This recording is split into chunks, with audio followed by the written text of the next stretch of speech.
আসসালামু আলাইকুম ওয়া রাহমাতুল্লাহি ওয়া বারাকাতুহু। ওয়ালাইকুম আসসালাম ওয়া রাহমাতুল্লাহি ওয়া বারাকাতুহু। ইন্নাল হামদালিল্লাহ নাহমাদুহু ওয়া নুসাল্লি আলা রাসূলিল কারীম, আম্মা বা'দ। আল্লাহ তাআলা ইরশাদ করেন, তোমরা ব্যভিচারীর নিকটবর্তী হইও না। তা একটি অশ্লীল কাজ এবং খারাপ পন্থা। সূরা বনী ইসরাঈল আয়াত ৩২। তাহলে আমরা যদি কোরআনকে মানি, যদি আমরা মেনে নেই এটাই আমাদের জীবন ব্যবস্থা, তাহলে কোন মানুষ, কোন মুসলমান কি ব্যভিচারের ধারে কাছে যেতে পারে? কিন্তু এরপরেও যাচ্ছে। এর দ্বারা প্রমাণিত হয় যে এই কাজের কাছে গেল সে কোরআনকে গ্রহণ করল না। কারণ কোরআনের নির্দেশ, আমাদেরকে আল্লাহ তাআলা নির্দেশ দিয়েছেন ব্যভিচারের নিকটবর্তী হওয়া যাবে না।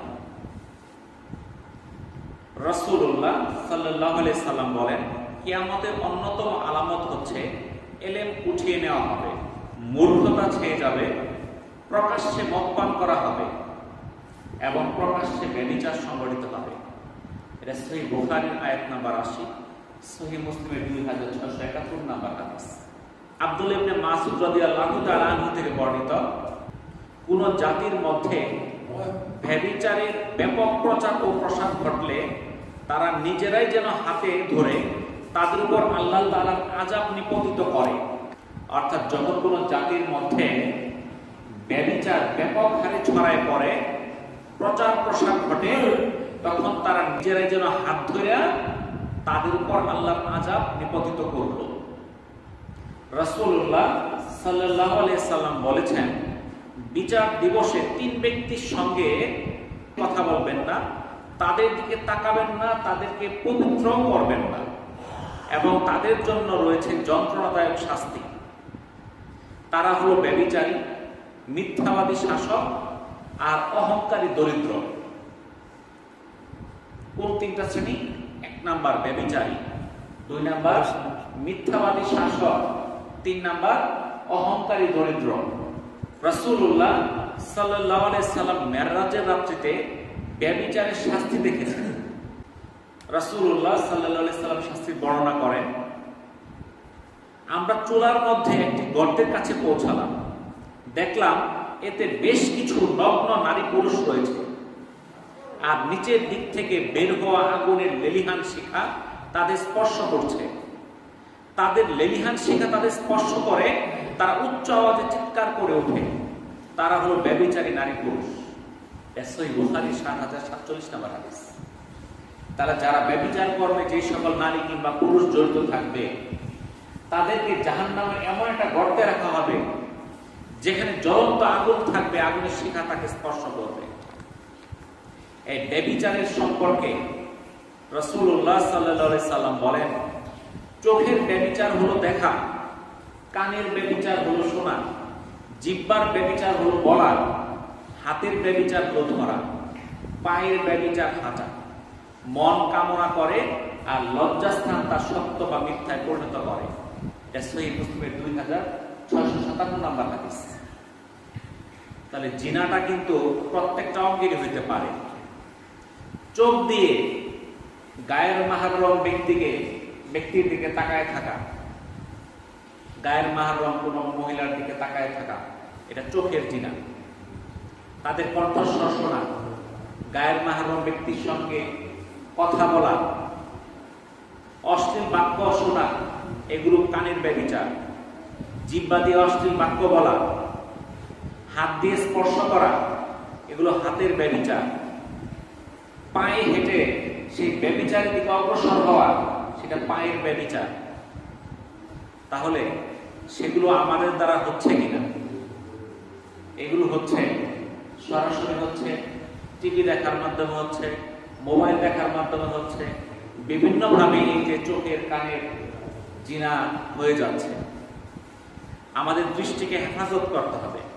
সূরা নূরের ৩০ নম্বর আয়াতে আল্লাহ তাআলা বলেন, মুমিন পুরুষদের বলো তারা তাদের দৃষ্টিকে যেন হেফাজত রাখে এবং তাদের লজ্জাস্থানে হেফাজত করবে, এটাই তাদের জন্য অধিক পবিত্র।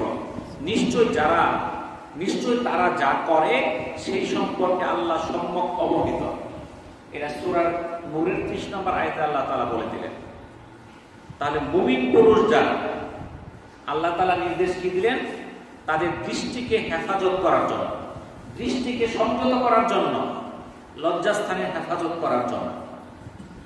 কিন্তু আজকে আমরা দৃষ্টিকে হেফাজত করতেছি না। আমরা গায়ের মাহরম মেয়েদের দিকে আমরা তাকিয়ে থাকি, আমরা দৃষ্টি সংযত করি না। আমরা তাদের দোষ দেই যারা মুমিন মহিলা নয়। তারা তো পর্দার সঙ্গে চলবে না। তারা পর্দার সঙ্গে চলবে না এর মানে আপনি কি তাকায় থাকবেন? তাকে পর্দার জন্য হুকুম করা হয়েছে, আর আমাদের দৃষ্টির হেফাজতের নির্দেশ দেওয়া হয়েছে। হুকুম কিন্তু দুইটাই আছে, শুধু একটা পালন করলে তো হবে না। মেয়েরা যেরকম পর্দার বিধান মান্য করবে, মুমিন মুসলমান পুরুষরা তারা চোখের হেফাজত করবে। যারা অমুসলিম আছে তারা তো পর্দা করে চলবে না, কিন্তু এর মানে আপনি কি তার দিকে তাকায় থাকবেন? না, আমাদের চোখের হেফাজত করতে হবে। আমরা দৃষ্টির হেফাজত করতে পারতেছি না দেখে আজকে ধর্ষণ বেড়ে যাচ্ছে। সূরা আন-নূরের 31 নম্বর আয়াতে আল্লাহ তাআলা বলেন, আর হে নবী, মুমিন নারীদের বলে দাও তারা যেন তাদের দৃষ্টি সংযত করে রাখে এবং তাদের লজ্জাস্থানে হেফাজত করে, আর তাদের সাজসজ্জা না দেখায় যা নিজে নিজে প্রকাশ হয়ে যায় তা ব্যতিরেক, আর তারা যেন তাদের ওড়নার আঁচল দিয়ে তাদের বক্ষ ঢেকে রাখে। তাহলে মুমিনদেরকে যেভাবে দৃষ্টির হেফাজত করতে বললেন আল্লাহ তাআলা, মুমিন পুরুষদেরকেও দৃষ্টির হেফাজত করতে বলছেন, লজ্জাস্থানের হেফাজত করতে বলছেন। একইভাবে মুমিন নারীদেরকেও দৃষ্টির হেফাজত করতে বলছেন এবং লজ্জাস্থানে হেফাজত করতে বলছেন, এবং পর্দার বিধান তাদের উপর ন্যস্ত করেছেন। তাহলে এটা কিন্তু আমাদের শুধুমাত্র একক কারণ না। আমরা অনেকে দোষ দেই যে মেয়েরা তো পর্দা করে না, তো আমরা তো দৃষ্টির হেফাজত করি না। তাহলে আমাদের উভয়কে কি করতে হবে? সংশোধন হতে হবে। রাসূলুল্লাহ সাল্লাল্লাহু আলাইহি সাল্লাম বলেন, চোখের জিনা হলো পরনারীর দিকে খারাপ দৃষ্টিতে তাকানো এবং হারাম জিনিস দেখা। রাসূলুল্লাহ সাল্লাল্লাহু আলাইহি সাল্লাম আরো বলেন, যে ব্যক্তি কোনো পরনারীর দিকে খারাপ দৃষ্টিতে তাকাবে, হাসরের দিন তার চোখের মাঝে সীসা গলিয়ে দেওয়া হবে। কত কঠিন! একটা মেয়ে পর্দা করে গেল না, এর মানে আপনি তার দিকে তাকায় থাকবেন? এই তাকায় থাকার শাস্তি কি? হাসরের ময়দানে তার চোখের মধ্যে উত্তপ্ত সীসা গলায় দেওয়া হবে। চিন্তা করে দেখেন। হযরত উবাইদা ইবনে সামিত রাদিয়াল্লাহু তাআলা আনহু থেকে বর্ণিত, তিনি বলেন, রাসূলুল্লাহ সাল্লাল্লাহু আলাইহি সাল্লাম বলেছেন, তোমরা আমাকে 6টি জিনিসের নিশ্চয়তা দাও, আমি তোমাদেরকে আল্লাহর জান্নাতের নিশ্চয়তা দেব। রাসূল সাল্লাল্লাহু আলাইহি সাল্লাম কি বলতেছেন? তোমরা আমাকে 6টি জিনিসের নিশ্চয়তা দাও, আমি তোমাদেরকে জান্নাতের নিশ্চয়তা দেব। কি কি? 1 নাম্বার, তোমরা যখন কথা বলবে সত্য কথা বলবে। 2 নাম্বার, যখন তোমরা ওয়াদা করবে ওয়াদা পালন করবে। 3 নাম্বার, তোমরা আমানতকে যথাস্থানে পৌঁছে দিবে। 4 নাম্বার, তোমরা তোমাদের হাতকে সংযত রাখবে। 5 নাম্বার, তোমরা তোমাদের চক্ষুকে সংযত রাখবে। 6 নাম্বার, তোমরা তোমাদের লজ্জাস্থানের হেফাজত করবে। এই 6টা দায়িত্ব দিকে পালন করতে পারে, তার জন্য জান্নাতের জিম্মাদারি আল্লাহ রাসূল নিয়েছেন। সুবহানাল্লাহ। 6টা নেওয়া কিন্তু খুব কঠিন। 1 নাম্বারটা হলো সত্য কথা বলতে হবে। আমরা তো মিথ্যা কথা ছাড়া পেটের ভাতই হজম হয় না, এই অবস্থা নাকি? হ্যাঁ, আছে। তাহলে 1 নাম্বার জিনিস ছিল মিথ্যা ছাড়তে হবে, আর ওয়াদা যদি কোনো পালন করে থাকি দিয়ে দিতে হবে। আমানত যদি আমার কাছে আসে, সেই আমানতকে যথাস্থানে পৌঁছে দিতে হবে। হাতকে হেফাজত করতে হবে। এই হাত দ্বারা মানুষকে আঘাত করার জন্য দেওয়া হয় নাই। এই হাত দিয়ে মানুষকে কষ্ট দেওয়ার জন্য হাত দেওয়া হয় নাই। এই হাত দেওয়া হয়েছে উপকার করার জন্য, ভালো কাজ করার জন্য, মানুষকে কষ্ট দেওয়ার জন্য না। আর চক্ষুকে হেফাজত করতে হবে। পরনারীর সামনে আসলে তাকায় থাকা যাবে না, পর্দায় না চললেই তার দিকে দৃষ্টি দেওয়া যাবে না। লজ্জাস্থানকে হেফাজত করতে হবে। এই 6টা জিনিসের জিম্মাদারি যে নিবে, তার জন্য জান্নাতের জিম্মাদারি আল্লাহ রাসূল নেবে। তো আমাদের দেশে যারা অমুসলিম আছে এরাও মোটামুটি পর্দা করে, কম বেশি, কম করলেও কিছু পর্দা এদের মধ্যে আছে। আমরা বাংলাদেশে যে থাকি, মুসলমানরা যেরকম পর্দায় চলে, অন্য ধর্মের যারা আছে তারাও তাদের কাছাকাছি চলে, একবারে মন্দ না। কিন্তু বাংলাদেশ ছাড়া অন্য দেশে যান যারা অমুসলিম, তাদের যে কাপড় চোপড় এটা বলাই যায় না কিভাবে তারা পর্দার খেলাফ করে। কারণ তাদের উপর তো পর্দার বিধান নাই, তারা অমুসলিম, তারা ইসলামকে গ্রহণ করে না, তারা তো পর্দা মানে না, তারা অত্যন্ত সংক্ষিপ্ত কাপড়ে চলাফেরা করে। আমি গত ডিসেম্বরে যখন মালয়েশিয়াতে গেলাম, দেখলাম ওইখানে যারা ওই দেশের মুসলমান লোক তারা পর্দার মধ্যে চলে, প্রত্যেকটা মুসলিম মেয়ে হিজাব পরে, লম্বা কাপড় চোপড় পরে। কিন্তু যারা অমুসলিম বিভিন্ন দেশ থেকে ওখানে যায়, পর্যটক যায়, অমুসলিম আছে, তাদের পোশাক এটা মানে বলার অপেক্ষা রাখে না, তাদের যা খুশি তাই পরে। কিন্তু আমি পুরুষদেরকে খেয়াল করে দেখছি তারা কেউই সেই মহিলার দিকে তাকায় দেখে না, তাকানোর মতো সময় নাই কিংবা চিন্তাও নাই। অর্থাৎ তারা দৃষ্টিকে হেফাজত করে। যদি সামনে বেপরদা কোনো মেয়ে এসে যায় তারা তাকায় দেখে না। কিন্তু আমাদের চোখ এত দৃষ্টিকে আমরা নষ্ট করে ফেলছি, বেপরদা কোনো মেয়ের সামনে আসলে আমরা চোখ আর নামায় রাখি না। তাহলে আল্লাহ রাসূলের দেশ মক্কা মদিনা, যখন সেখানে দ্বীন প্রচার শুরুর পর্যায়ে ছিল, তখন তো মুসলমানের চেয়ে সেখানে ওই অন্য ধর্মের লোক কিংবা সেখানে মুসলমানের বাইরের লোক তো বেশি ছিল, কাফের সংখ্যায় বেশি ছিল। তারা কি পর্দায় চলতো? তারা তো পর্দায় চলতো না, তারা পর্দা করতো না। তাহলে সাহাবীরা কি দৃষ্টি হেফাজত করে নাই? তারা দৃষ্টি হেফাজত করছে। তারা দৃষ্টিকে হেফাজত করার কারণে তাদের দ্বারা কোনো মন্দ কাজ সংগঠিত হয় নাই। আর এই মন্দ কাজ সংগঠিত হওয়ার আরেকটা কারণ হচ্ছে সঠিক সময়ে সঠিক বিচার না হওয়া। যখন আল্লাহ রাসূল এই যে জিনা বা ধর্ষণের শাস্তি বিধান চালু করলেন, যখন আরবের বাস্তবায়ন হইল, তখন এই অপরাধ আর হওয়া সম্ভব হইল না, সব বন্ধ হয়ে গেল। যখন দেখলো এটার যে শাস্তি, এই শাস্তিতে তো কেউই অপকর্ম করবে না। যদি বলা হয় চুরি করলে হাত কেটে দেওয়া হবে, যদি এই এলাকার মধ্যে একটা লোকের হাত কেটে দেওয়া হয়, তাহলে আরো কোনো লোককে চুরি করার সাহস পাবে? বলেন তো দেখি। কিন্তু আজকাল চুরি করলে কি হয়?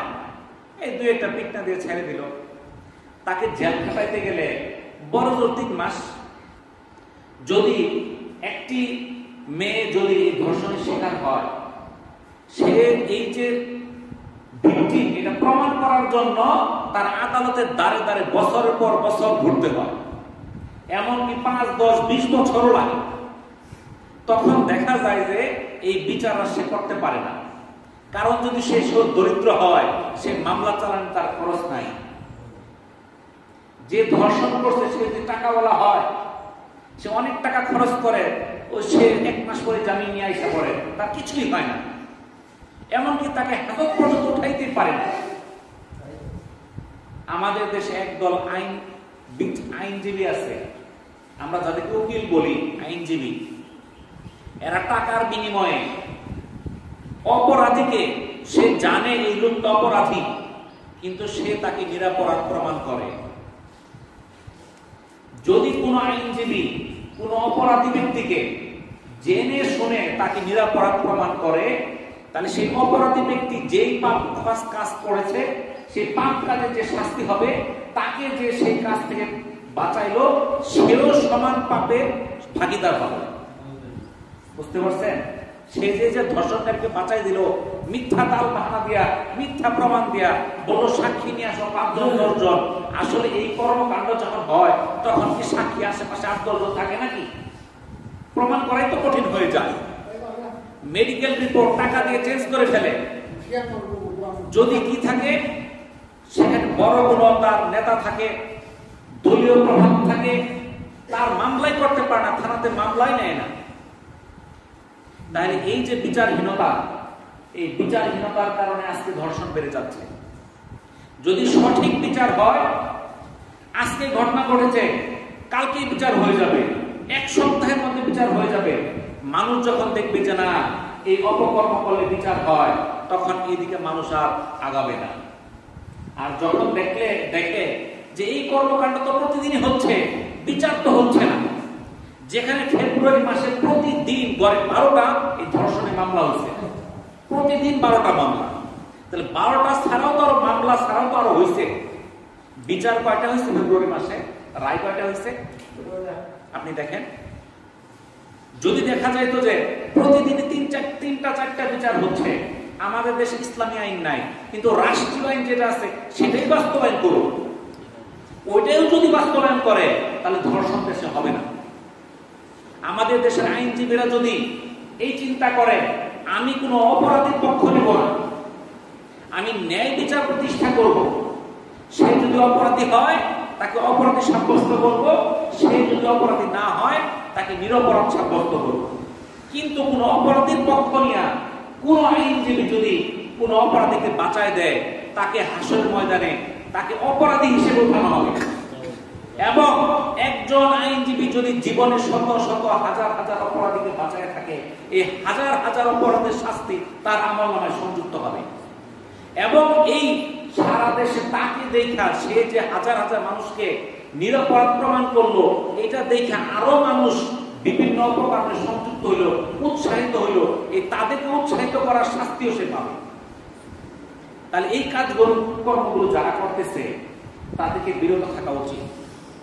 আমরা কোন আইনজীবী যারা আছে তারা যেন জেনে শুনে কোন অপরাধী ব্যক্তিকে বাঁচানোর চেষ্টা না করে। যদি আপনার আখিরাতের উপর বিশ্বাস থাকে, যদি আপনার হাসরের বিশ্বাস থাকে, মিজানে বিশ্বাস থাকে, যদি আল্লাহর উপর বিশ্বাস থাকে, কোন আইনজীবী যেন কোন অপরাধীর পক্ষ নিয়ে তাকে নিরপরাধ প্রমাণ না করে। এটা শাস্তি অত্যন্ত কঠোর। তো এই জন্য আমরা যারা আছি, আমরা সাধারণ মানুষ, আমরা মুসলমান, মুসলমানের পরিচয় দিতে চাইলে আমাকে দৃষ্টির হেফাজত করতে হবে। সামনে যাকে তাকে তার দিকে তাকায় থাকা যাবে না। যদি দুনিয়ার সমগ্র মহিলা নগ্ন হয়ে যায়, তার দিকে তাকানো আমার জন্য জায়েজ নাই। আর যদি সমস্ত দুনিয়ার মানুষ অন্ধ হয়ে যায়, তাহলে নারীদের বেপরদায় চলার সুযোগ নাই। নারীদের পর্দা করে চলতে হবে, পুরুষদের দৃষ্টির হেফাজত করতে হবে, তাহলে এই ধর্ষণ থেকে এই দেশ মুক্তি পাবে। তো আল্লাহ তাআলা আমাদেরকে এই অপকর্ম থেকে হেফাজত করুন, সবাই আমিন। ওয়া আখিরু দাওয়ানা আলহামদুলিল্লাহি রাব্বিল আলামিন। আসসালামু আলাইকুম ওয়া রাহমাতুল্লাহি ওয়া বারাকাতুহু।